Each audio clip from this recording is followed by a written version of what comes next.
Hello student, YouTube के हमारे इस चैनल में आप सभी लोगों का स्वागत है।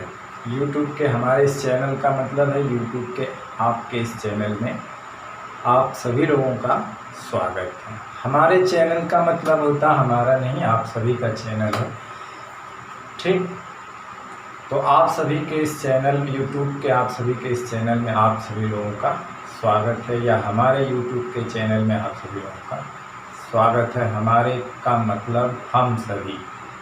ठीक, हमारे का मतलब केवल हमारा ही नहीं। तो चलिए, आज जो है इस अध्याय का जो है तीसरा वीडियो लेक्चर है। हमने पहला और दूसरा वीडियो लेक्चर जो था वो बायोसेवर्ट पे था, और उसमें हमने कुछ विद्युत क्षेत्र की तीव्रता ज्ञात करने के नियम भी बताए।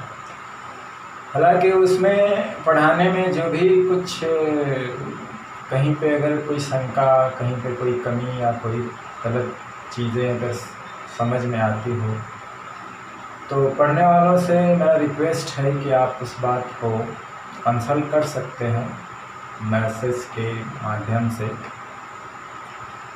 ताकि हमें उसके कमी के बारे में पता चले कि ये पॉइंट थोड़ा सा वीक रहा, या पॉइंट समझ में नहीं आया, या ये पॉइंट थोड़ा सा गलत है, या जो भी है गलत। मेरी कोशिश रहती है कि मैं आपको जो है सही बताऊं, और बोर्ड में की जितने भी बोर्ड लेवल सिलेबस की जितनी भी चीज़ें हैं वो सब कवर हो जाए, और उसके अलावा भी जो लेवल कॉम्पिटिटिव जो एग्ज़ाम है उनके भी कुछ चीज़ें मैं उसमें शामिल कर लेता हूँ। तो मुझे आशा है कि मेरी बात जो है समझ में आती होगी। अब ये तो पढ़ने वाले के ऊपर है, कौन पढ़ता है कौन नहीं पढ़ता है, कौन इसे देखता है कौन नहीं देखता, कौन समझता है कौन नहीं समझता। बहुत सारे लोग होंगे देख के अवॉइड कर जाते होंगे, या बहुत सारे लोग हैं दूसरे माध्यम से पढ़ते होंगे, तो इससे कोई फ़र्क नहीं पड़ता है। मेरा काम है अपना काम करना है, जिसे पसंद आता होगा उसे वो पढ़ता होगा। तो चलिए शुरू करते हैं आज का जो अपना वीडियो, अरे जो टॉपिक है वो टॉपिक है हमारा आज, जैसे कि हम थोड़ा चर्चा कर लेते हैं चुंबकशीलता, जिसको हम लोग पारगम्यता या चुंबकशीलता भी कहते हैं। पारगम्यता अथवा चुंबकशीलता। पारगम्यता, इसी को हम लोग क्या कहते हैं, चुंबकशीलता, जिसको हम लोग म्यू से दिखाएंगे।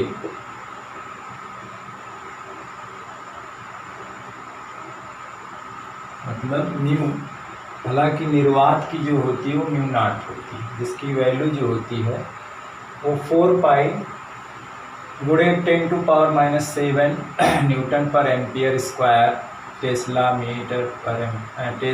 पर एम्पियर मीटर जो भी है।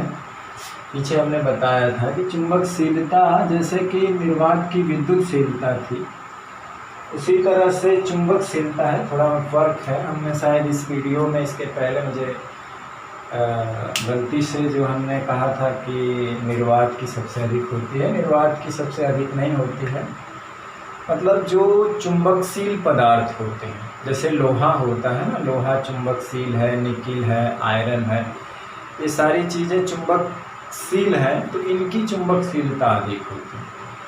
चुंबकशीलता का मतलब होता है कि जैसे कि मान लीजिए कि कहीं पर चुंबक है तो उसके वजह से चुंबकीय क्षेत्र, हालांकि हम लोग बार मैग्नेट, चुंबकीय क्षेत्र, रेखाएं, उनके गुण, ये सारी चीज़ें आगे डिस्कस करेंगे, डिटेल में है, तो वहाँ भी चुंबकशीलता आएगा। फिर एक आगे चैप्टर है वहाँ भी चुंबकशीलता आएगा, वो डिटेल में है, तो हम लोग डिफिनेशन देख लेते हैं।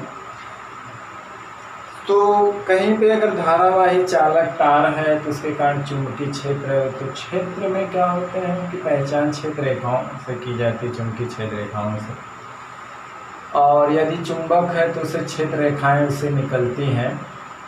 तो अगर मान लीजिए एक समान चुंबकीय क्षेत्र की जो क्षेत्र रेखाएं होती हैं वो परस्पर समान होती हैं, जैसे भूचुंबकत्व है एक कोई चुंबक है, उसके कारण जो चुंबकीय क्षेत्र होता है वो एक समान रूप से होता है। पृथ्वी का चुंबकत्व भी आगे पढ़ेंगे, उसके कारण जो चुंबकीय क्षेत्र होता है एक समान होता है। तो एक समान चुंबकीय क्षेत्र की जो रेखाएं होती हैं पैरेलल होती हैं, हालांकि हम लोग आगे पढ़ेंगे, पैरेलल होती है। जैसे उसी चुंबकीय क्षेत्र में अगर हम मान लीजिए कि लोहा रख देते हैं, निकेल कोबाल्ट रख देते हैं, तो हम क्या देखते हैं कि लोहे के अंदर जो क्षेत्र रेखाएं बढ़ गई, क्षेत्र रेखाओं की संख्या सघनता क्या होती है, बढ़ जाती है।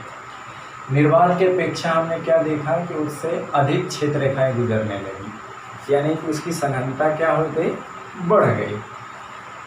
हम क्या किए कि उसको हटा करके एल्युमिनियम रख दिए, तो हमने क्या देखा कि बाहर की अपेक्षा एल्युमिनियम के अंदर की जो क्षेत्र रेखाएं घट गई।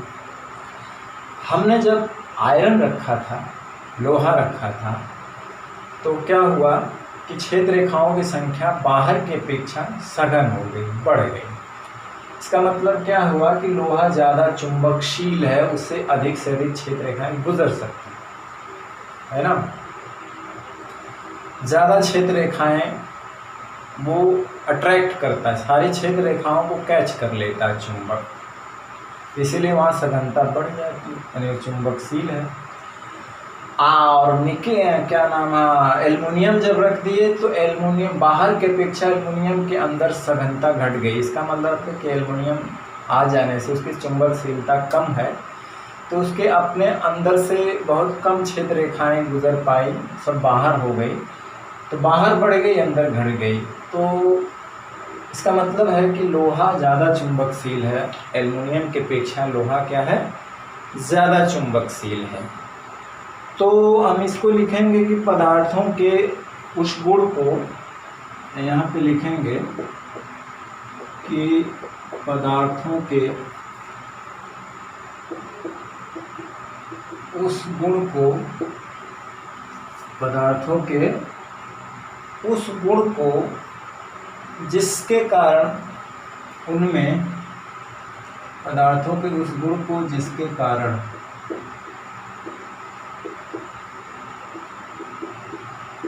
उनमें, जिसके कारण उनमें चुंबकीय क्षेत्र रेखाओं की सघनता बढ़ या घट जाती है, जिसके कारण उनमें, हालांकि चुंबकीय क्षेत्र रेखाएं हम लोग आगे पढ़ेंगे, जिसके कारण उनमें चुंबकीय क्षेत्र रेखाओं यानी बल रेखाओं की सघनता बढ़ या घट जाती है। यानी लोहे में सघन हो जाते हैं, पास हो जाती हैं, बढ़ जाती है, क्षेत्र बढ़ जाता है। एल्युमिनियम में दूर भाग जाती है, मतलब विरलता हो जाए, सघनता घट जाती है, बढ़ या घट जाती है। पारगम्यता या चुंबकशीलता कहलाती है, पारगम्यता अथवा चुंबकशीलता कहलाती है, पारगम्यता अथवा चुंबकशीलता कहलाती है। म्यू से इसको रिप्रेजेंट करते हैं। ठीक है, एक चीज़ हमने बताया था कि अगर कहीं क्रॉस है तो इसका मतलब ये हुआ कि क्षेत्र रेखाएं जो है कागज तल के लंबवत अंदर की ओर है, और डाट है तो इसका मतलब ये हुआ कि क्षेत्र रेखाएं कागज तल के लंबवत या श्यामपट्ट में अंदर से बाहर, ये पास आ रही हैं इसका, और ये बताता है दूरी। कभी कभी करंट को भी दिखाया जाता है, इस तरह से करंट को भी दिखाया जाता है कि करंट जो है किसी वायर में बाहर से अंदर जा रही है, और यहाँ दिखाया जाता है अंदर से बाहर आ रही है, दोनों को दिखा सकते। क्रॉस मतलब अंदर लंबवत और डाट मतलब बाहर। ठीक,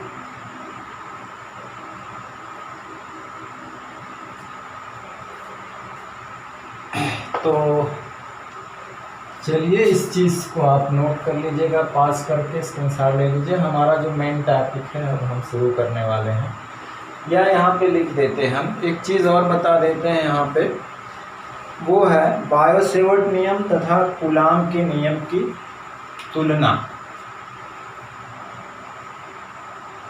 बायो-सेवर्ट नियम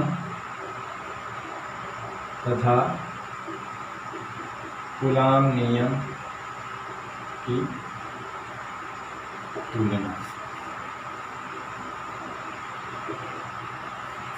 मतलब हम तुलना का मतलब पहले समानता देखेंगे फिर असमानता देखेंगे, पहले समानता देखेंगे फिर असमानता देखेंगे। तो जैसे यहाँ पे देख लीजिए, जो हमने बायो-सेवर्ट का नियम निकाला था वो आया था μ0/4π आइडियल। अभी हम वेक्टर रूप में नहीं, केवल मैग्नीट्यूड रूप में देखेंगे।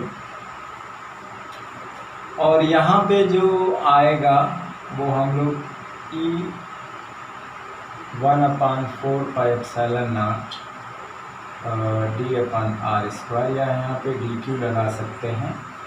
तो यहाँ पे डी लगा दीजिए, किसी आवेश अवयव के कारण, शायद यही है। ठीक, ये चुंबकीय क्षेत्र है, बायो-सेवर्ट का नियम है। ये विद्युत क्षेत्र है, कूलाम के नियम से इसे आया था। ठीक, अब यहाँ से आप देख सकते हैं कि पहला तो ये होगा कि कौन कौन सा चुंबकीय क्षेत्र उत्पन्न करता है। ठीक, तो यहाँ पे पहला है कि धारा खंड, या जिसको हम लोग करंट एलिमेंट कहते हैं, धारा अवयव। धारा खंड कहिए या धारा अवयव, हमने इसको लिखवाया था।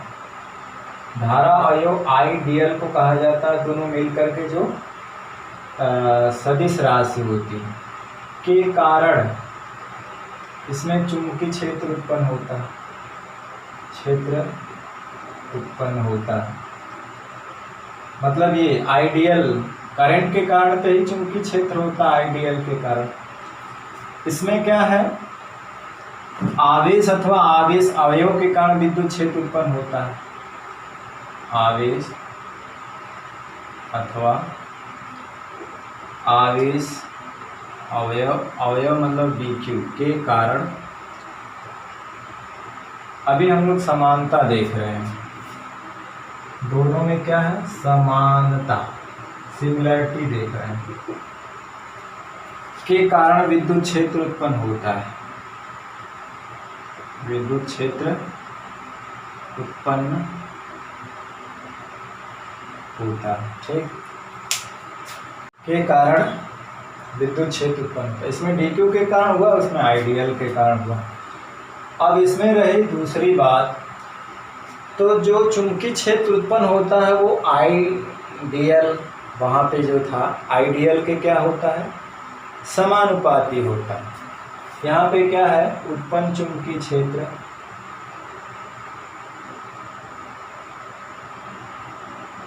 आइडियल के क्या होता है, समानुपाती होता है।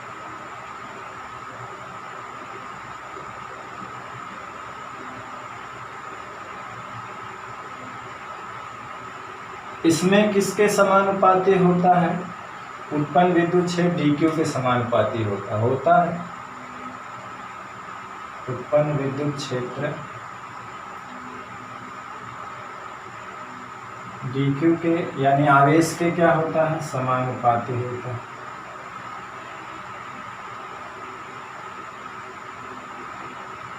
ठीक, तो अभी इसको मिटा देते हैं, इसका स्क्रीनशॉट ले लीजिए तब तक।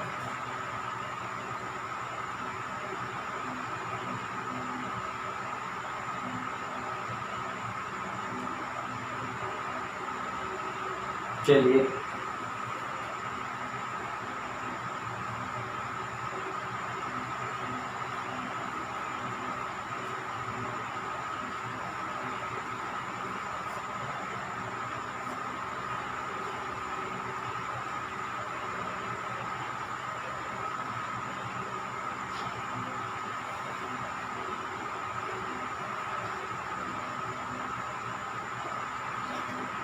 अब जैसे तीसरा है कि सूत्र में देख रहे हैं कि ये भी व्युत्क्रम वर्ग के नियम का पालन करता है।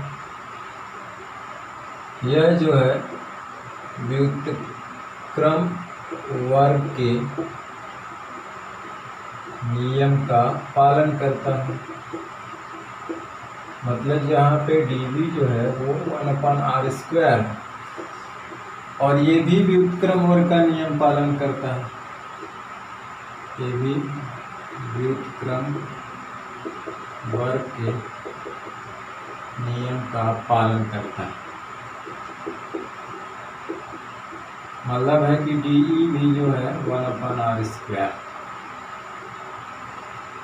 ये है बिंदु से आवेश से बिंदु तक मिलाने वाली दूरी के वर्ग के व्युत्क्रमानुपाती होता है। ये भी आइडियल से पॉइंट P के बीच की जो दूरी है उसके वर्ग का व्युत्क्रमानुपाती होता है। वर्ग के क्या होता है? व्युत्क्रमानुपाती होता है।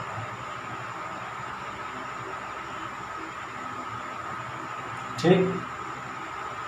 अब चौथी बात है कि ये अध्यारोपण का दोनों अध्यारोपण का सिद्धांत का पालन करते हैं। यानी इसमें भी अध्यारोपण का सिद्धांत लागू होता है। अध्यारोपण बहुत कई बार बताया गया है, क्या होता है? सिद्धांत लागू होता है। और यहाँ पर भी अध्यारोपण का सिद्धांत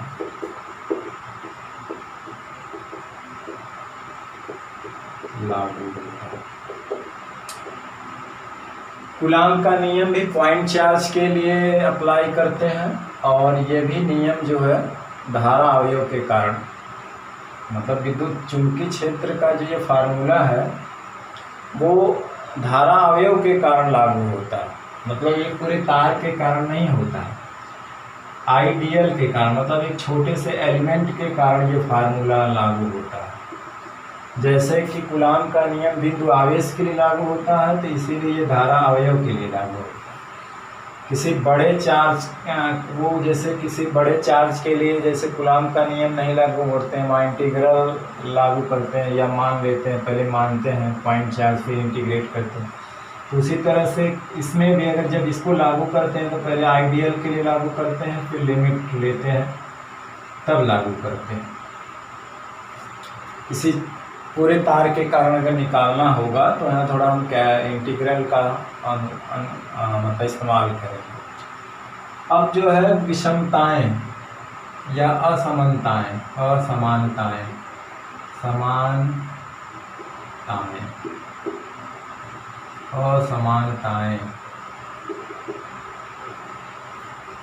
असमानताएं का मतलब होता है कि इसमें जो आइडियल सदिश होता है और उसमें क्या होता है dq। ये इसमें क्या है, पहली बात तो जो i और dl है ये सदिश राशि है, और इसमें क्या है dq जो है एक अदिश राशि, अदिश की तरह व्यवहार है, उसमें सदिश की तरह व्यवहार है। ठीक। इसमें जो है उत्पन्न चुंबकीय क्षेत्र थीटा पर निर्भर करता है। उत्पन्न चुंबकीय क्षेत्र थीटा पर निर्भर करता है। थीटा जानते ही हैं। आइडियल और आइडियल से बिंदु P का जो स्थित सदिश R होता है उनके बीच का क्या होता है? कोण। मतलब आइडियल और R वेक्टर के बीच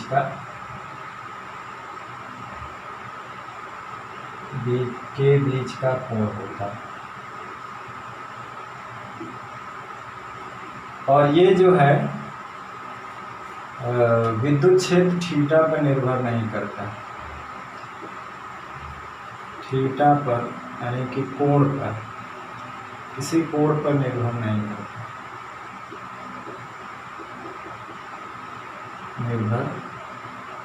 करता, किसी कोण पर निर्भर नहीं करता।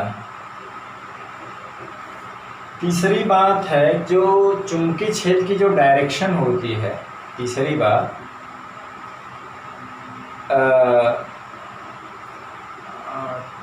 बात इसमें कहेंगे कि जो चुंबकीय क्षेत्र की डायरेक्शन होती है वो आइडियल और R को रखने वाले तल के लंबवत होती है। मतलब चुंबकीय छेद की जो दिशा होती है, छेद की दिशा आइडियल और बिंदु P जो होता है, बिंदु यानी कि कहने का मतलब है स्थिति सदिश, स्थिति सदिश आर वेक्टर को रखने वाले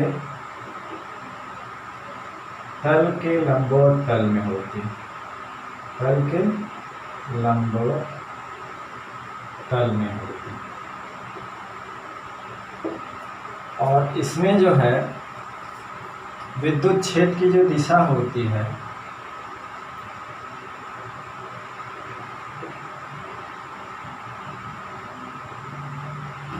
बिंदु आवेश से बिंदु के मिलाने वाली रेखा के अनुदिश अंदर या बाहर होती है, या तो आवेश से दूर की ओर होगी या आवेश की तरफ होगी।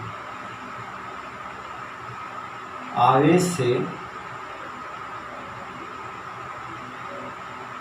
बिंदु को मिलाने वाली रेखा के अनुदिश होती है, मतलब अनुदिश अंदर या बाहर होगी, ठीक है, अनुदिश होगी। तो ये 3 समानताएं थी, असमानताएं हैं, 4 समानताएं कह लीजिए। ये इन दोनों में तुलना है, ठीक। फर्क है कि उसमें dq जो है आवेश सदिश है, आइडियल का व्यवहार करता है, और उसमें अदिश की तरह व्यवहार करता है। ये थीटा पे निर्भर करता है, वो थीटा पे नहीं। और ये इसकी दिशा जो होती है लंबवत तल में होती है, आइडियल और आर के, और वो उसके अनुदिश होती है, आर के ही दिशा में होता है, ठीक। तो ये था समानताएं और असमानताएं, ठीक। इसका स्क्रीनशॉट ले लीजिए।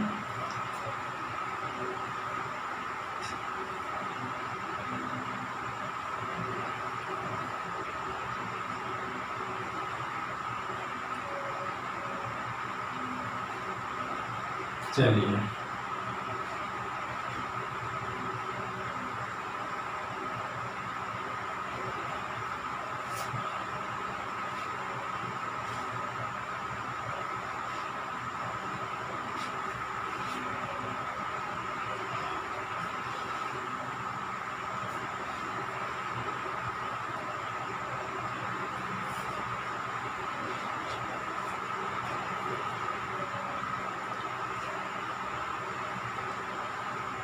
अब हमारी जो हेडिंग रहेगी वो रहेगी किसी लंबे सीधे या किसी लंबे रिजरेखी धारावाही चालक तार के कारण उत्पन्न चुंबकीय क्षेत्र की तीव्रता का फार्मूला निकालना है। तो पहले एक हम जनरल सूत्र निकालेंगे। तो पहली बात है कि वो धारावाही होगा, तार होगा, सीधा होगा, जिसको हम लोग रिजरेखी होंगे, और परिमित लंबाई का होगा। बाद में हम कंडीशन लेंगे इनफाइनाइट जो भी होगा, और पहले सेमी लेंथ का लेंगे, जो भी आगे आएगा तो आगे आएगा जो भी है। तो चलिए हम लोग शुरू करते हैं। हमारा है धारावाही रिजरेखी चालक के कारण, धारावाही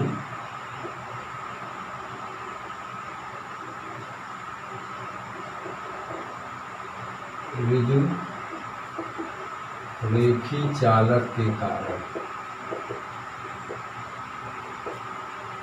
उत्पन्न चुंबकीय क्षेत्र की तीव्रता, उत्पन्न चुंबकीय क्षेत्र की तीव्रता, ठीक। धारावाही रिजरेखी चालक के कारण उत्पन्न चुंबकीय क्षेत्र की तीव्रता, ठीक। रिजरेखी का मतलब होता है आप वहाँ सीधे भी कर सकते हैं, है ना। धारावाही सीधे चालक के कारण उत्पन्न चुंबकीय क्षेत्र की तीव्रता का व्यंजक निकालेंगे। ठीक, यानी कि magnetic field produce due to current current straight conductor या वायर, है ना, एक कंडक्टर या वायर के कारण करंट करेंट कंडक्टर के कारण हम लोग मैग्नेटिक फील्ड निकालेंगे। तो चलिए इसमें क्या करेंगे कि एक हम सीधे तार ले रहे हैं। ठीक, इसमें मान लेते हैं कि करंट जो है वो I है, एक परिमित लंबाई का है, और यहाँ पे ले रहे हैं, बीचों बीच नहीं ले रहे हैं, बीचों बीच भी लिया जा सकता है। उसकी हम लोग कंडीशन लगाएंगे, इनफाइनाइट लेंथ का हो और एक सेमी लेंथ का हो, मतलब इसका आधा हो जाए।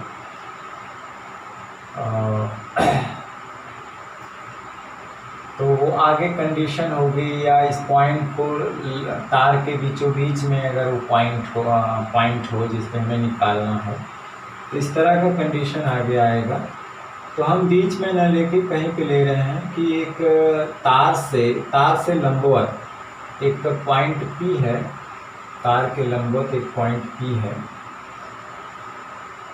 और A दूरी पर है यहाँ से। इस पे हमें चुंबकीय क्षेत्र की तीव्रता इसके कारण हमको निकालना। ठीक, तो इसके लिए क्या करेंगे कि ये यहाँ से L दूरी पर, या इसको बीच में भी ले लेंगे तो कोई फर्क नहीं है। तो यहाँ से इसके तो एक चीज़ ये है कि ये जो दूरी है तार से, ये लंबवत होनी चाहिए। ठीक, तो तार से लंबवत दूरी A है P, जिस पे हमें इस धारावाही सीधे तार के कारण चुंबकीय क्षेत्र की तीव्रता का व्यंजक निकालना है। ठीक, तो इस तार के इस पॉइंट से, जैसे कि हम इसको मिलाना, इसकी सीमा अगर हमको निर्धारित करनी है तार, यानी कि लिमिट, तो वो लिमिट क्या होगी, ये एक लिमिट ये हो सकती है और यहाँ पे एक लिमिट है। तो इस परपेंडिकुलर लाइन से इस डायरेक्शन में, यानी पॉजिटिव डायरेक्शन में जो थीटा है, ऊपर जो लेंगे वो थीटा को पॉजिटिव लेंगे और नीचे जो लेंगे वो थीटा को नेगेटिव लेंगे। तो जैसे हम किसी एंगल को यहाँ से बढ़ाते जाएंगे तो तार का भी विस्तार होता जाएगा, और बढ़ाते बढ़ाते जब हम यहाँ कर दिए तो ये पूरा लेंथ कवर हो गई। उसी तरह से यहाँ से इस एंगल के इधर चले तो ये पूरा लेंथ कवर हो गई। तो यानी ये इसकी सीमा को हम एंगल से निकालेंगे, नापेंगे। तो जैसे मान लेते हैं कि ये φ1 है और इसे मान लेते हैं φ2 है, इसे क्या मान लेते हैं φ2। ठीक, इसकी सीमा ले लेते हैं, तार की क्या हमने ले लिया, सीमा। तो हम बाद में जब हम लेंगे ना तो लिमिट लेंगे इसकी। तो लिमिट में देखिए, इस लाइन के ऊपर एंगल पॉजिटिव मानेंगे, नीचे चलेंगे तो नेगेटिव, मतलब φ1 नेगेटिव है, φ2 को पॉजिटिव रखेंगे लिमिट, क्योंकि हम लोग अपोजिट डायरेक्शन में चल रहे हैं। अगर हम दोनों का अंतर लेंगे तभी तो φ1 प्लस φ2 मिलेगा। जैसे हमें अंतर लेना है तो ये माइनस में रहेगा φ2, मतलब क्या हुआ कि φ1 प्लस φ2, जब दोनों एंगल मिलेंगे तब ये लेंथ हमको मिलेगी। ठीक,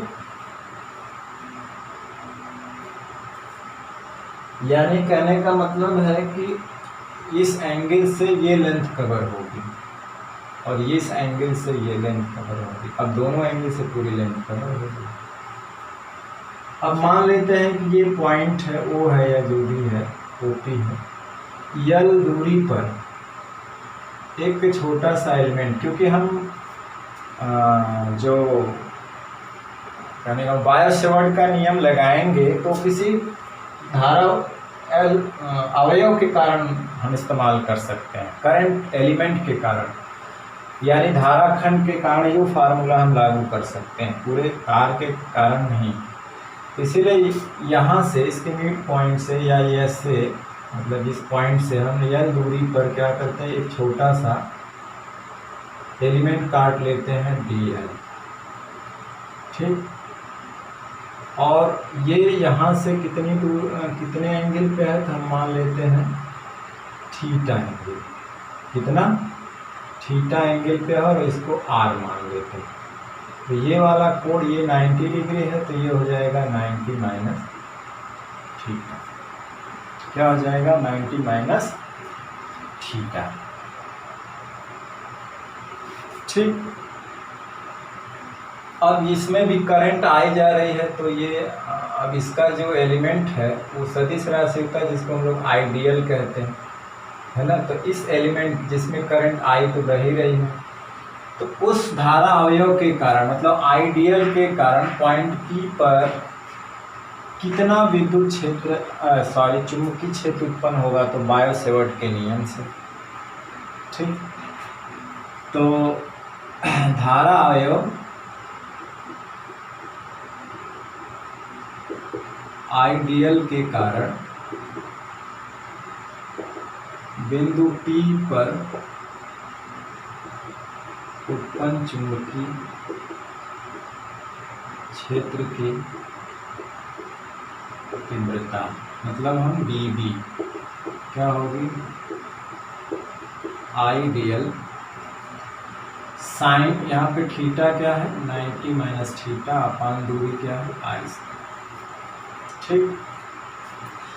देखिए ये φ1 φ2 जो है इस तार की लिमिट है, क्योंकि हम आइडियल के कारण, डीएल पोर्शन के कारण, जो करंट एलिमेंट आइडियल है उसके कारण तो हम निकाल लेंगे, लेकिन पूरे तार के कारण क्या होगा, तो एक लिमिट लेना होगा। तो लिमिट हम, क्योंकि यहाँ पे साइन थीटा है, तो हम लिमिट थीटा के रूप में लिखेंगे, ठीक। तो ये वाला एंगल जो है φ2 है वो इस लेंथ को कवर कर रहा है, और ये φ1 जो है इस लेंथ को कवर कर रहा है, ठीक। जब हम पूरे के केवल निकालेंगे तो लिमिट लेंगे, ऊपर वाले एंगल को पॉजिटिव, नीचे की डायरेक्शन वाले एंगल को नेगेटिव, ठीक। और फार्मूले में हम चिन्ह के साथ रख करके फार्मूला निकाल लेंगे, लेकिन जब हम सवाल लगाएंगे तो डायरेक्ट केवल हम इसकी वैल्यू रखेंगे, चिन्ह उन्हें नहीं देना, क्योंकि हम चिन्ह देकर पहले से उसको हल कर रहे हैं, ठीक। तो देखिए ये वाला एंगल नहीं चाहे ये वाला, दोनों के लिए ये सेम आएगा। ये हम बहुत करेंगे तो ये 90 प्लस थीटा हो जाएगा, ठीक। या इससे लीजिए या इससे लीजिए, बात एक ही, हमने कल बताया था बायो सेवर्ट के नियम। तो अब हम देखिए इसकी सीमा एक ये है, मान लीजिए इसको हम जे मान लेते हैं, एक के मान लेते हैं। अब हम निकालेंगे क्या, पूरे तार के कारण। हाँ, इसको थोड़ा सा लिख लेते हैं, dB बराबर क्या हो जाएगा, mu naught 4 pi I D L cos theta sine 90 minus theta बराबर कॉस थीटा। अब पूरे तार जेके के कारण पूरे धारावाही चालक तार, अब लिखेंगे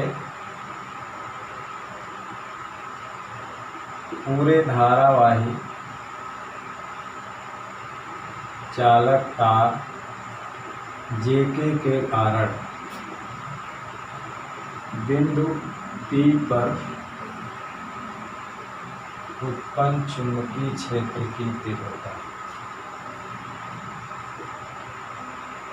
तो क्या हो जाएगा, अब इसका इंटीग्रेट कर देंगे और यहाँ भी इंटीग्रल हो जाएगा, mu naught 4 pi I D L cos theta upon R square.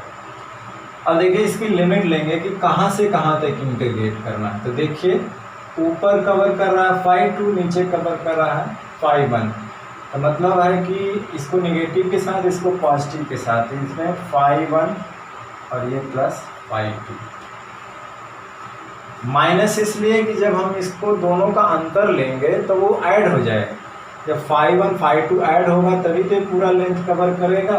और लिमिट का मतलब होता है डिफरेंस। इसमें हायर में से लोअर लिमिट घटाई जाती है। हायर में से लोअर लिमिट घटाएंगे तो हायर क्या है, फाई 2 माइनस फाई 1, तभी तो फाई 2 प्लस फाई 1 हुआ, यानी ये पूरा तभी तो कवर किया लेंथ। इसलिए इसको नीचे वाले एंगल को माइनस लेंगे तभी कवर होगा। अगर हम इसको माइनस के साथ नहीं लिए तो फाई 2 में से फाई 1 घटा देंगे मान लीजिए, तो कोई छोटा सा पार्ट ही तो आएगा उसमें।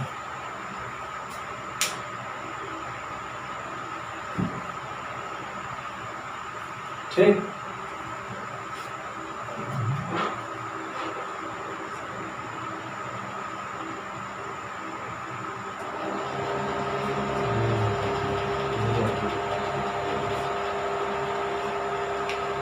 ठीक। तो माइनस फाई 1 से प्लस फाई 2। अब इसमें जो कांस्टेंट है वो तो बाहर आएगा। अब रही बात इसको इंटीग्रेट करने के लिए, तो देखिए यहाँ पे dl है और cos थीटा। cos थीटा का इंटीग्रेट d थीटा के अनुसार ही होगा। इसके अनुसार होगा, d थीटा के अनुसार। तो इसलिए यहाँ पे d थीटा आना ज़रूरी है। और r जो है वेरिएबल है। देखिए r जैसे जैसे ये पॉइंट dl ऊपर बढ़ता जाएगा r की वैल्यू बढ़ती जाएगी, जैसे जैसे नीचे आएगा घटती जाएगी जैसे बढ़ता। तो r वेरिएबल है, तो इस चीज़ को हटाना है। dl का कोई यहाँ मतलब नहीं है, क्योंकि इंटीग्रल हमको करना है cos थीटा का d थीटा के रूप में। तो हमें dl और r स्क्वायर को यहाँ से गायब करना है, ये माइंड में रखना होगा। इसको dl और r स्क्वायर को। तो देखिए जब r स्क्वायर को गायब करना है तो इस वाले ट्रायंगल में जा सकते हैं। इस ट्रायंगल को हमने नाम दिया था OP। इसको कोई नाम दे देते हैं, Q नाम दे देते हैं यहाँ से, और यहाँ तो हमने काटा तो Q है। तो चलिए यहाँ पे अगर हम ट्रायंगल का नाम लिखें या ट्रायंगल लिख देते हैं, OPQ में जो भी नाम रखो, या नहीं रखोगे तो डायरेक्ट लिख देते हैं। हमें क्या चाहिए, r स्क्वायर को गायब करना है। तो देखिए यहाँ पे ये दोनों चीज़ हमें पता है या ये पता है। तो यल को गायब करने के लिए हम, ये तो रहेगा क्योंकि ये दूरी पर हमको निकालना है, ये तो रहना, ये तो गायब नहीं करना है। तो ए आना चाहिए उसमें, r को गायब करना है तो ए आर से रिलेशन होगा। और एक बार हम यल ए के साथ रिलेशन लेंगे ना, तो हम, ये आधार है और ये कर्ण है, तो आधार कर्ण में cos थीटा काम करता है। तो हम यहाँ से अगर cos थीटा की बात करें तो a/r आ गया। ठीक, तो कहने का मतलब है कि अगर हम r की बात करें तो यहाँ से a/cos थीटा आ गया। तो r स्क्वायर है, या 1/r स्क्वायर की बात करें तो cos square theta upon a square आ जाएगा। उलट देंगे ना, तो 1/r स्क्वायर है यहाँ पे, तो उसके जगह पे cos स्क्वायर थीटा या cos थीटा का होल स्क्वायर मतलब cos स्क्वायर थीटा बटे a स्क्वायर आ जाएगा। ठीक, अब रही बात dl को गायब करने की, तो इसी में ले लीजिए आधार और लंब में रिलेशन है, तो उसी ट्रायंगल में क्या ले लें हम, tan थीटा। तो यल लंब बटे आधार यल बटे ए, या एल बटे हो जाएगा ए tan थीटा।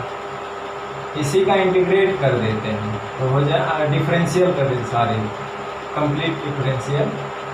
तो dl बराबर क्या हो जाएगा, ये तो फिक्स है, कांस्टेंट का काम करेगा यहाँ पर, तो a है। और tan थीटा का डिफरेंशियल होता है sec स्क्वायर थीटा, और थीटा का क्या हो जाएगा, d थीटा, मतलब हर पार्ट का होता है। तो यहाँ पे 1 हो जाता, अगर हम थीटा के सापेक्ष करते तो यहाँ 1 हो जाता। तो चूँकि हम केवल डिफरेंशियल कर रहे हैं दोनों तरफ का, तो एल का डिफरेंशियल dl हो गया, ए का तो कांस्टेंट रहेगा tan का होता है sec स्क्वायर थीटा, थीटा का भी थीटा होगा, इसलिए अब dl के जगह हम लोग ये रख देंगे। ठीक, तो यहाँ पे अब और इसका इंटीग्रेट करेंगे होल का तो b आ जाएगा। और देखिए अब यहाँ पे डायरेक्शन हम निकालेंगे, हमने रूल भी बहुत बढ़िया बताया था, कई रूल बताए थे। और ये भी देख लीजिए कि यहाँ पे जो है करंट जो है छेद की डायरेक्शन क्या होगी। देखिए पहला नियम हथेली वाला, इसे धारा की दिशा में करिए, उंगलियों को P के डायरेक्शन में, हथेली डायरेक्शन अंदर है ना, देखिए इसीलिए यहाँ पे क्रॉस होगा लंबवत अंदर की। अब चलिए यहाँ पे B बराबर क्या हो जाएगा, जो चीज़ बाहर कांस्टेंट है बाहर लीजिए, म्यू नॉट 4 पाई, I को ले लीजिए यहाँ पे, और सब अब इंटीग्रेट है -φ1 + φ2। dl का मान क्या है, dl की जगह रख दीजिए a sec square theta d theta 1/r और cos थीटा यहाँ है ही है, 1/r स्क्वायर थीटा को cos स्क्वायर थीटा बटे a square, cos square theta बटे a स्क्वायर हो जाएगा। अब देखिए cos और sec एक दूसरे को उल्टे होते हैं, कैंसिल हो जाएंगे, एक a से एक a कट जाएगा। इसका स्क्रीनशॉट ले लीजिए, हम ऊपर का मिटा देते हैं।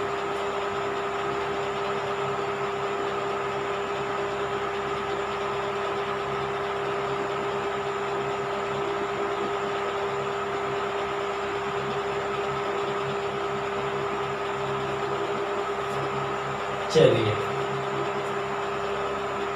तो हम क्या करें, इस चीज़ को देते हैं मिटा, है ना, क्योंकि जगह नहीं है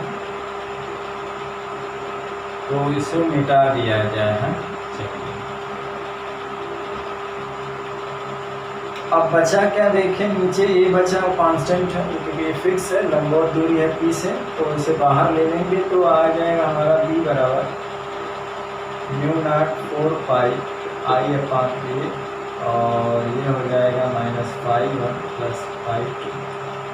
देखिए cos थीटा बचा और d थीटा बचा, cos थीटा बचा और d थीटा बचा।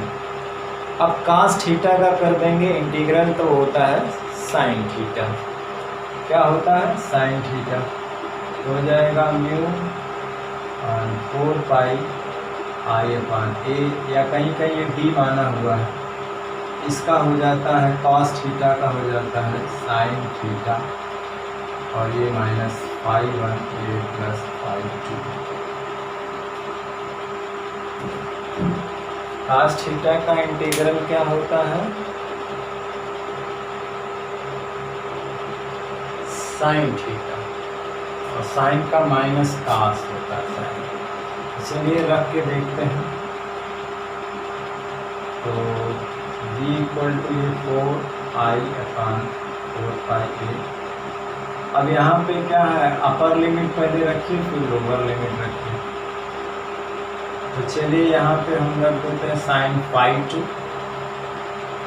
फिर माइनस लोअर लिमिट sin -φ1। तो चलिए क्या है कि एक चीज़ याद रखना कि sin -θ बराबर होता है -sin θ, उसी को याद रखते हुए यहाँ पे हो जाएगा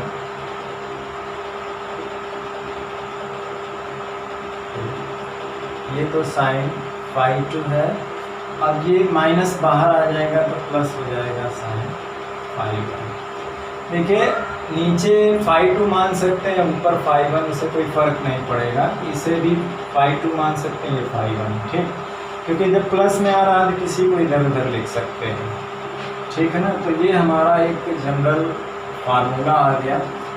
अब इसे किसी भी कंडीशन में हम इसे लगा सकते हैं।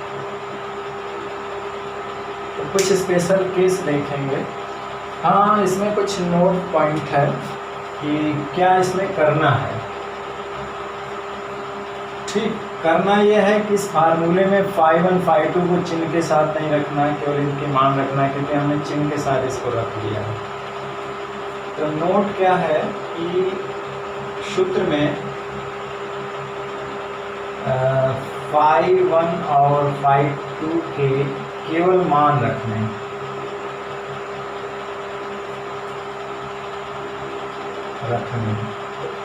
φ2 को नीचे, φ1 किसी को ऊपर नीचे ले सकते हैं। और ए जो है ये ऑलवेज परपेंडिकुलर डायरेक्ट होती है। जैसे दूसरी बात देखें, जो दूरी ए है वो बिंदु तार से बिंदु पी की लंबवत दूरी रहेगी हमेशा, ठीक। ए क्या है, बिंदु तार से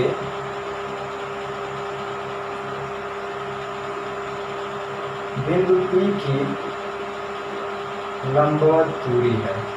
यानी कि सूत्र में जब भी ए रखेंगे यहाँ पे या कोई भी रखेंगे ये दूरी, वो तार से परपेंडिकुलर होनी चाहिए। ऐसा नहीं कि तिरछे ये तार से ये भी दूरी, ये भी, ये नहीं, मतलब जो भी रहेगी वो परपेंडिकुलर है। तार से बिंदु पी की दूरी लंबवत होनी चाहिए।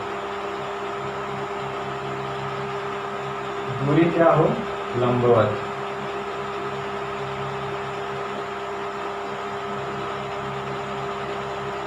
तार से ये लिखें, तार से बिंदु पी की दूरी लंबवत होनी चाहिए, मतलब ए, जैसे कि ए, ठीक। इसका स्क्रीनशॉट आपने लिया ही है, उसको मिटा देता हूँ। तो इसमें φ1 φ2 का केवल मान रखने हैं। तार से बिंदु पी की दूरी जो है हमेशा लंबवत होनी चाहिए। और θ1 θ2 कोई ऊपर नीचे हो सकता है, तो θ1 और θ2 को हमेशा लंबवत दूरी से ही नापना है। इसको मिटा दिया जाए।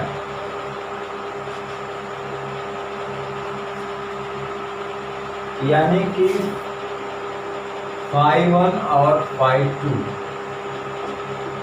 को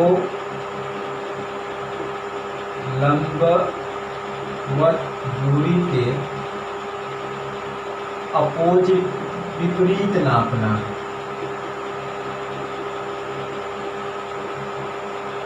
अब कहाँ से नापना है, लंबवत दूरी से नापना, लेकिन अपोजिट, एक ऊपर जाना चाहिए एक नीचे, लेकिन चिन्ह नहीं देना है इसमें।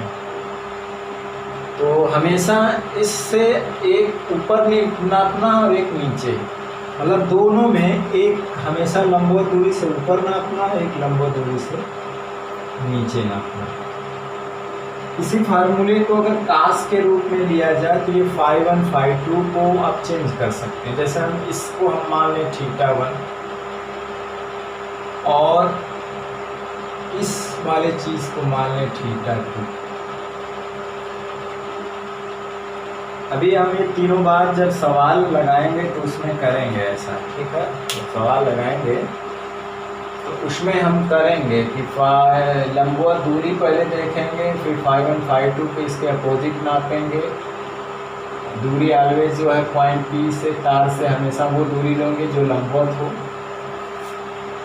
और φ1 φ2 का फार्मूला में मान हमेशा मान के रखेंगे, चिन्ह नहीं देना है। तो देखिए जो काम φ1 φ2 कर रहे थे साइन के रूप में, अब वही θ1, मतलब हमने ऊपर का एंगल यहाँ लिया तो यहाँ भी ऊपर का। तो अब φ1 φ2 को θ1 θ के रूप में अगर चेंज करें, जैसे हम θ1 ये है, θ2 तो कास के फॉर्म में आएगा। तो यहाँ से देखिए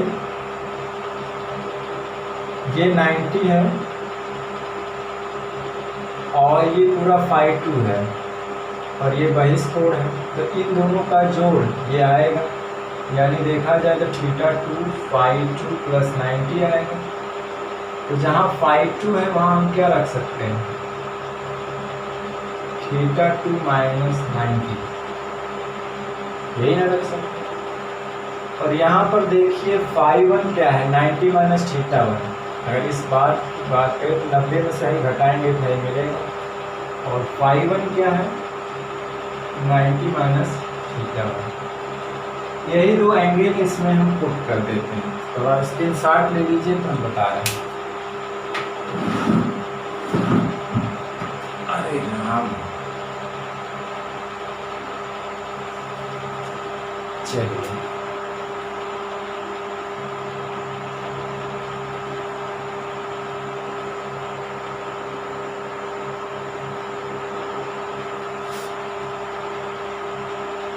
तो देखिए हमारा इस फार्मूले में इसको पुट कर दीजिए, μ0I/4 साइन फाई 2 या साइन फाई 1 पहले कर दीजिए। तो यहाँ पे हो जाएगा साइन फाई 2 मतलब theta 2 minus 90, theta 2 minus 90, theta 2 minus 90 हो गया। सही है।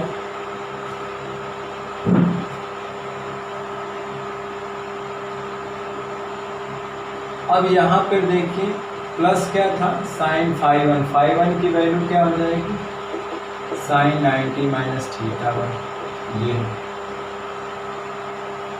अब देखिए साइन 90 माइनस थीटा 1 को हम लोग कॉस थीटा रखते हैं। अब इसमें माइनस कॉमन लेंगे तो साइन 90 माइनस थीटा 2 आएगा, माइनस आएगा तो माइनस का मतलब हो गया माइनस, मतलब माइनस तो बाहर आ जाएगा, होगा साइन 90 माइनस थीटा, इसका मतलब कॉस थीटा लेकिन माइनस के साथ आएगा। इसका मतलब ये हुआ कि ये चीज़ आएगी, ये कॉस थीटा और माइनस कॉस थीटा, ये वाला फार्मूला माइनस के साथ। ठीक, तो इस दोनों फार्मूले में यूज कर सकते हैं, बशर्ते इसमें फाई 1 फाई 2 यहाँ है, थीटा 2 थीटा 1 जहाँ। अब इसका मतलब बताएंगे तो ये है, और हमने ये भी बताया कि इसको कैसे इस्तेमाल करेंगे।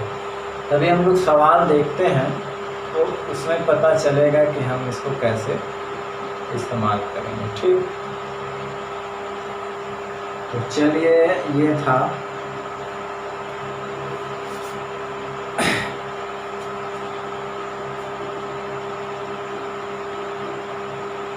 अब देख रहे हैं इस फार्मूले से एक चीज़ तो पता चल गया कि जो b है वो दूरी a स्क्वायर के नहीं a के व्युत्क्रमानुपाती। एक चीज़ तो क्लियर है, फार्मूले में हमारा 5a आया ना, बाकी जो कांस्टेंट है i कांस्टेंट बढ़ रही है, थीटा 1 थीटा 2 अगर फिक्स हो गया तो दूरी के व्युत्क्रमानुपाती है एक तरह से। हालांकि इसके भी है लेकिन यहाँ देखा जाए ये बढ़ाएंगे तो ये घटेगा। अगर हम इसमें ग्राफ खींचें, इधर मान लीजिए a रख दें और इधर b रख दें तो हमें ऐसे आएगा।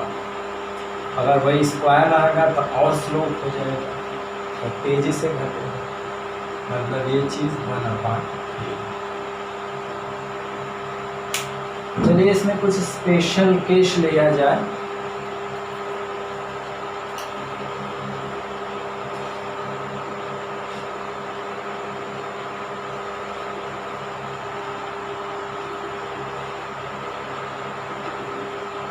स्पेशल केस का मतलब यह है कि जैसे कि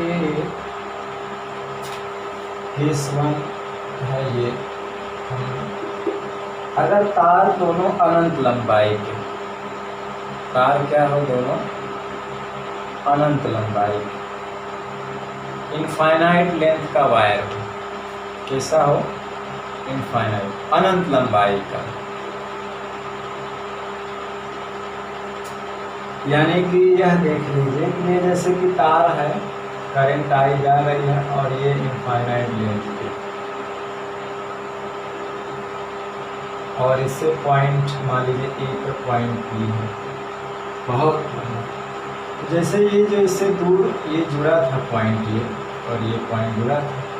देखिए जैसे जैसे ये तार बढ़ता जाएगा, इसका सिरा ही बढ़ता जाएगा तो ये एंगल भी बढ़ता जाएगा। जैसे अभी यहाँ की बात करें तो यहाँ की बात करें तो यहाँ, यानी ये एंगल बढ़ता जाएगा। इसका मतलब है कि जब ये तार इनफाइनाइट तक गया होगा तो इसका मतलब है कि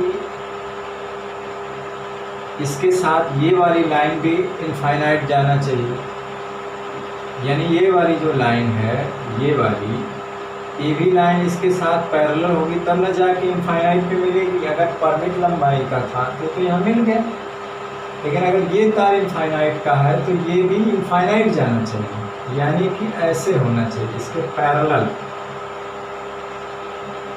ऐसे होना चाहिए, तभी तो इसका सिरा इसके सीधा इनफाइनाइट पे जाके मिलेगा। यानी वाला जो एंगल था ये φ2 था, ये φ2 ले लेते 90 हो जाएगा, और यहाँ पर भी ये φ1 है, ये भी 90 हो जाएगा। यदि तार अनंत लंबाई का हो, यहाँ लिख दें यदि तार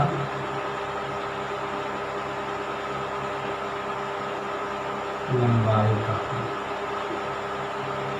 ठीक, यदि तार कैसा हो, इनफाइनाइट लेंथ का हो, तो ये मान इसमें रख दीजिए, तो भी हमारा क्या आएगा, μ0 4πi/a तो रहेगा sin 90 प्लस sin 90, 112 हो जाएगा।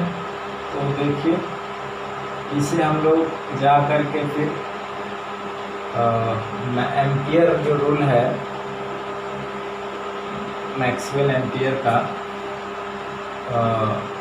उसमें हम लोग इसे प्रूफ करेंगे। तो I/a और इधर आ जाएगा 2, साइन अभी का मान 1 मिलकर 2, तो b बराबर हो जाएगा म्यू 4π।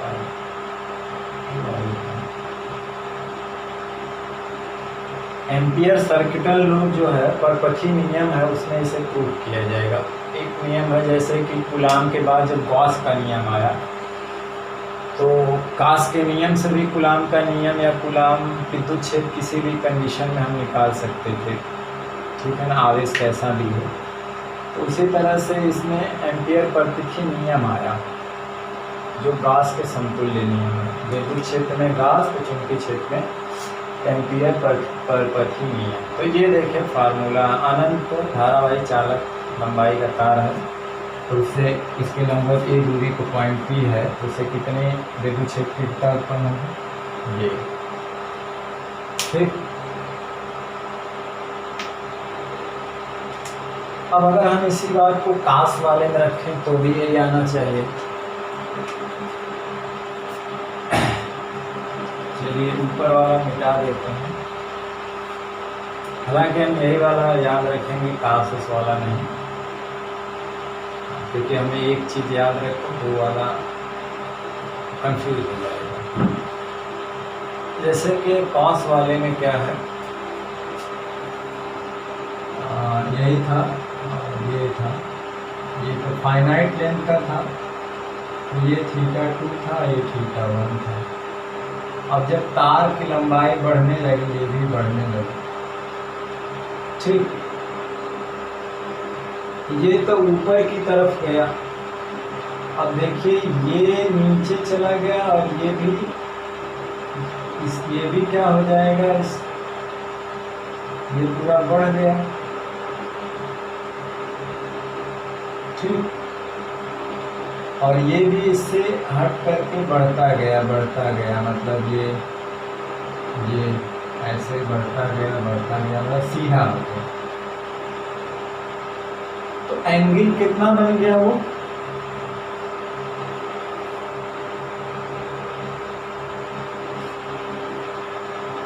इसका आप लोगों ने स्क्रीनशॉट तो लिया नहीं होगा। यहाँ पे हमने केस क्या लिखा था, स्क्रीनशॉट ले लीजिए, करेंगे। यदि तार अनंत, यदि धारावाही तार अनंत लंबाई का, ठीक है, इसका स्क्रीनशॉट ले लीजिए, तो मिटा के बताते हैं। क्यों गिर रहा है भाई,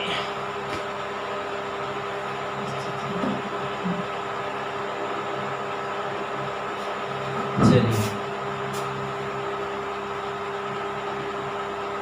इस फार्मूले को रहने देते हैं।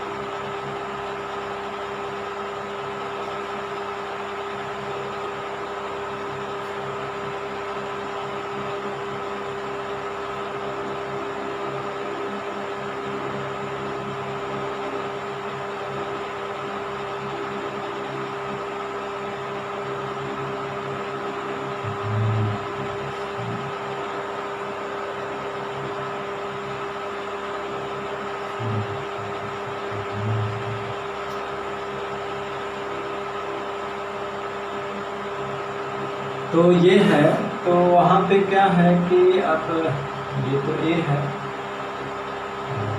ये वैल्यू थी θ2 थी और ये वैल्यू है θ1।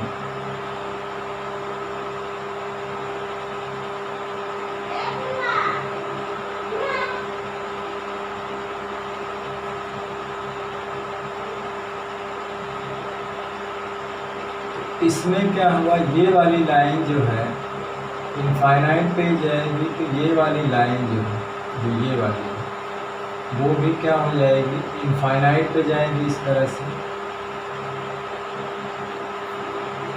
ये भी इनफाइनाइट पे जाके तभी तो मिलेगी, अब ये भी इनफाइनाइट पे जाएगी, ये भी इनफाइनाइट पे जाएगी। ये वाला एंगल यहाँ पे θ1 बन रहा था और यहाँ पे एंगल बन रहा था θ2। ठीक, ये जो एंगल यहाँ पे ये वाली लाइन बना रही थी, ये वाली लाइन है इस लाइन से बना रही थी, ये वाला है लाइन इस लाइन से बना रही थी, ये तो हो गई पैरेलल।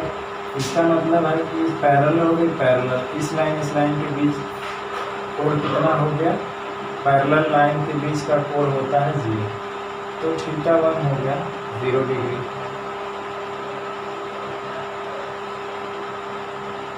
ठीक, और यहाँ पे एंगल ये देखिए, ये सीधा होने का मतलब क्या है, ये सीधा होने का मतलब इधर होगा, जैसे ये टेढ़ है ऐसे है, इसको हम घुमा के ला रहे हैं सीधा। ठीक, यानी कि पहले ऐसे था, फिर ऐसे लाए, फिर ऐसे लाए, फिर ऐसे लाए, फिर सीधा। ठीक, तो एक लाइन जो है ये वाली ऊपर बढ़ रही है और ये वाली लाइन नीचे, मतलब है कि सीधा हो गया तो कोण तो इसी पे बन रहा है ना, यानी ऐसे, तो कुल एंगल जो बना वो 100, इस लाइन पे कितना एंगल बन गया, 180 डिग्री। यानी कि ये जैसे जैसे ऊपर बढ़ता गया है सीधा होता जाएगा, ये ऐसे हो गया ना, तो ये कोण बढ़ के कितना हो जाएगा, ये कोण बढ़ता जाएगा तो होके जाएगा 180 डिग्री।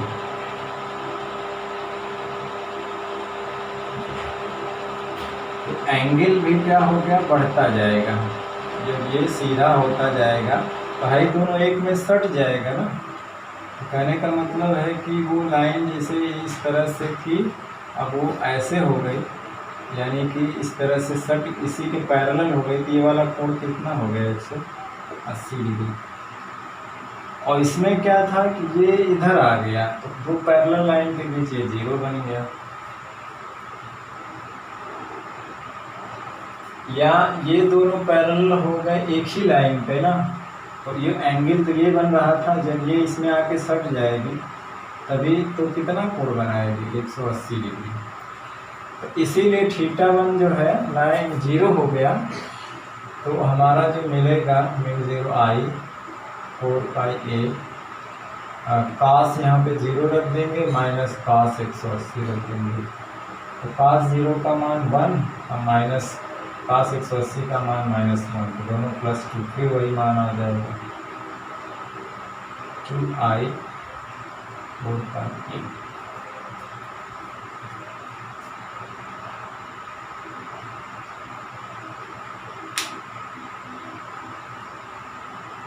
मतलब एक एंगल जो है ऐसे बन रहा है, तो एक तो ऊपर जा रहा है और एक नीचे आ रहा था, हमें एंगल ये ऐसे लेना है तो 180 बनेगा। इसमें क्या है, एक लाइन ऐसे आ रहा है, ये धीरे धीरे इधर आ रहा है तो दोनों पैरेलल लाइन के बीच थीटा की एंगल बनेगा, यानी 0, दो पैरेलल लाइन के बीच कितना तो होता है 0। तो आप इससे लगा सकते हैं,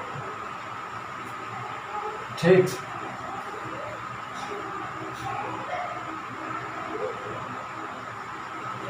चलिए पॉज करके इसको नोट कर लीजिएगा।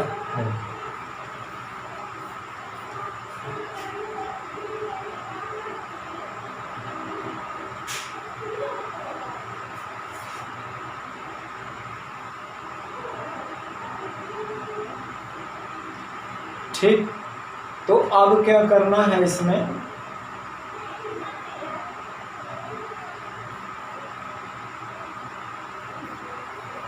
अब जानते हैं कि चुंबकीय क्षेत्र की तीव्रता की दिशा तो तल के लंबवत होती है, जिस तल में पॉइंट होता है और तार होता है उसके लंबवत होती है। अभी हमने बताया ना, अंदर की सैंपट के तल में अंदर की ओर थी। अब इसमें एक चीज और है कि फाइनाइट लेंथ का है, या एक कह लें कि क्या नाम है कि जैसे कि इस तरह का दूसरा केस ले रहा हूँ, जैसे कि अर्ध इनफाइनाइट जिसको कहते हैं सेमी इनफाइनाइट लेंथ का वायर हो। सेमी इनफाइनाइट लेंथ का मतलब हुआ कि एक मिड पॉइंट से ऊपर इनफाइनाइट तक गया हो, नीचे नहीं गया है, तो सेमी हुआ। जैसे कि ये वायर है, ये है, यहाँ से ए दूरी पर पी पॉइंट पे निकालना है, तो ये इनफाइनाइट गया था और ये इनफाइनाइट गया था, लेकिन चूंकि ये नीचे नहीं गया रहा, इस पॉइंट को हटा दें, तो इसे कहेंगे कि सेमी इनफाइनाइट लेंथ का वायर हो। सेमी इनफाइनाइट लेंथ का वायर हो ना,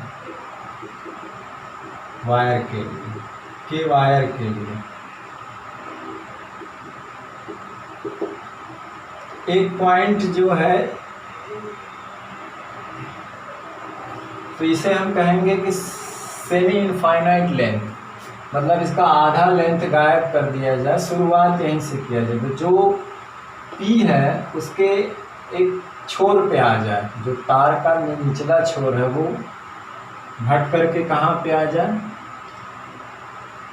पी पॉइंट के सीध में आ जाए एक तरह से, यानी बिंदु पी का जो लंब पाद है, पी का जो लंब पाद है वो तार के एक सिरे पे हो जाए। कहने का मतलब ये है कि इसका जो पैर है, लंब का पैर, वो तार के एक सिरे पर आ गया। तो तार का देखो एक सिरे पर आ गया, एक सिरा इनफाइनाइट लेंथ तक गया। तो यहाँ पे क्या होगा, तो जो ये वाला था, ये वाला क्या है, जो तार है, ये पॉइंट चला आया यहाँ पे, या कह लीजिए कि ये हटा दिया हमने, या हम कह लें कि पैर इसका तार के एक सिरे पे, दो सिरे था, तो जो ये तो इनफाइनाइट पे बढ़ रहा था, दूसरा एक सिरे पे आ गया, इसका पैर एक सिरे पर, ये इनफाइनाइट लेंथ तक नहीं बढ़ा। मतलब है कि बिंदु P का जो लंब पाद है वो तार के एक सिरे पे है और एक सिरा इनफाइनाइट रेंज से बढ़ रहा है ना, लंब पाद यहाँ पे हो। तो जाहिर सी बात है कि ये वाला जो कोण था वो जाकर 0 हो गया भाई। ये वाली जो थी लाइन वो इसी लाइन पे आ गई ना, तो ये जो लाइन थी ये चली गई इसी पे, तो जो यहाँ पे φ1 था वो 0 डिग्री हो गया और φ2 तो यहाँ पे 90 रहेगा, क्योंकि जाके अनंत पे ही तो मिलेंगे।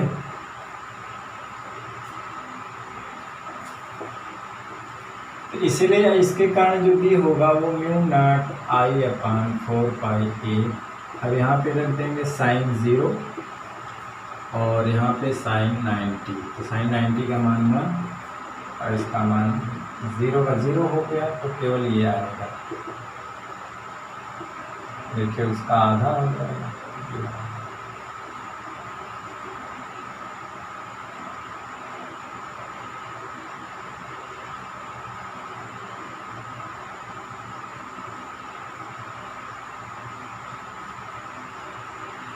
ठीक। केस तीसरा हम ले सकते हैं कि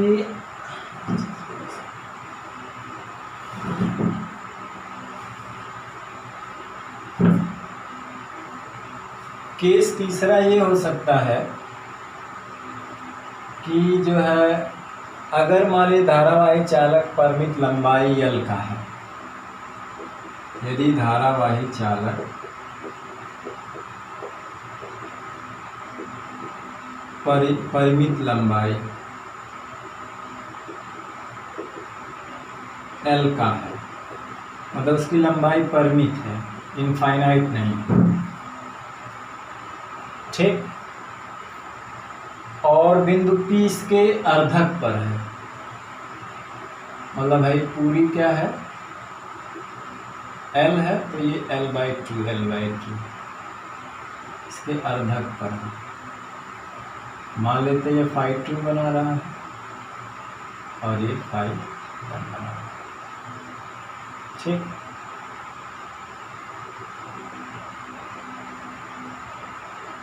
और ये दूरी A है ही है।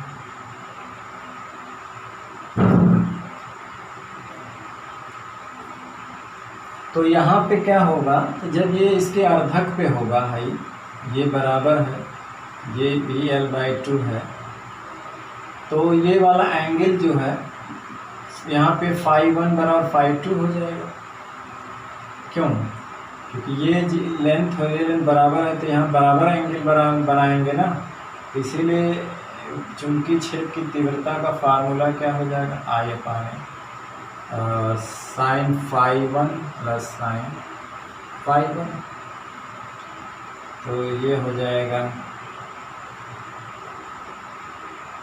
2 sin φ1, ये मिल जाएगा।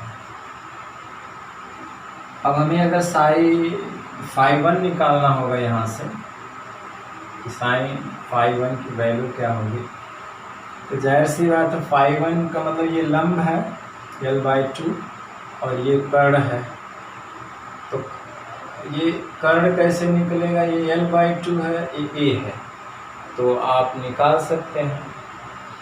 तो लंब क्या है L/2 और कर्ण क्या हो जाएगा L/2 का स्क्वायर प्लस A का स्क्वायर, आराम से निकल सकता sin φ1 के लिए। अगर φ1 नहीं दिया है तो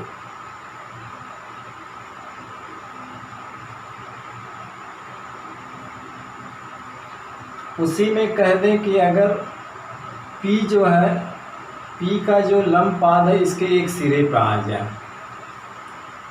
और ये पूरा लेंथ L हो, तो भी आप निकाल सकते हैं इसमें कंडीशन दे करके। यानी ऐसी बात हो,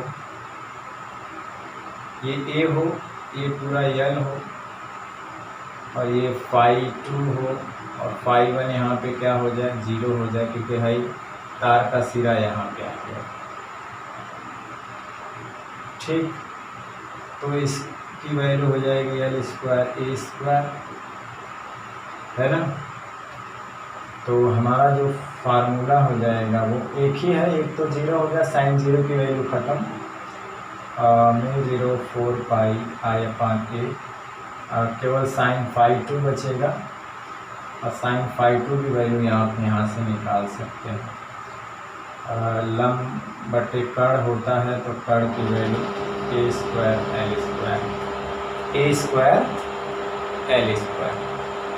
तो इस तरह से है, ये तो कंडीशन है जैसा आप निकाल सकते हैं, ठीक। तो अब रही बात इस पे आधारित कुछ सवाल की, तो इस पे जो है एक कुछ हम स्पेशल सवाल भी 1-2 लेंगे जो कॉन्सेप्चुअल है, या चलिए अभी इसके बारे में हम लोग कुछ सवाल के और धारावाही वृत्ताकार खंड के कारण चुंबकीय क्षेत्र निकालना और भी सारी चीज़ें टिप्स हैं, वो आगे देखेंगे, ठीक। तो चलिए, अब इस पे हमने एक धारावाही चालक तार के कुछ कंडीशन बता दिया, या स्पेशल एक सूत्र बता दिया, स्पेशल कुछ केस बता दिए, और उस सूत्र का कैसे प्रयोग करेंगे। उसमें φ1 φ2 को चिन्ह नहीं देना, केवल मान रखने हैं। जो ए है वो हमेशा तार से लंबवत दूरी होनी चाहिए, ठीक। और एंगल को हमेशा लंबवत दूरी से एक ऊपर नापना है और एक नीचे नापना है। मतलब हमेशा पहले ये फाइंड करेंगे लंबवत दूरी, तब हम φ2 और φ1 को क्लियर करेंगे। तो इसका स्क्रीनशॉट ले लीजिए और देखते हैं, एक सवाल लगाते हैं, नहीं तो फिर दूसरे वीडियो लेक्चर में उसे देखेंगे। चलिए,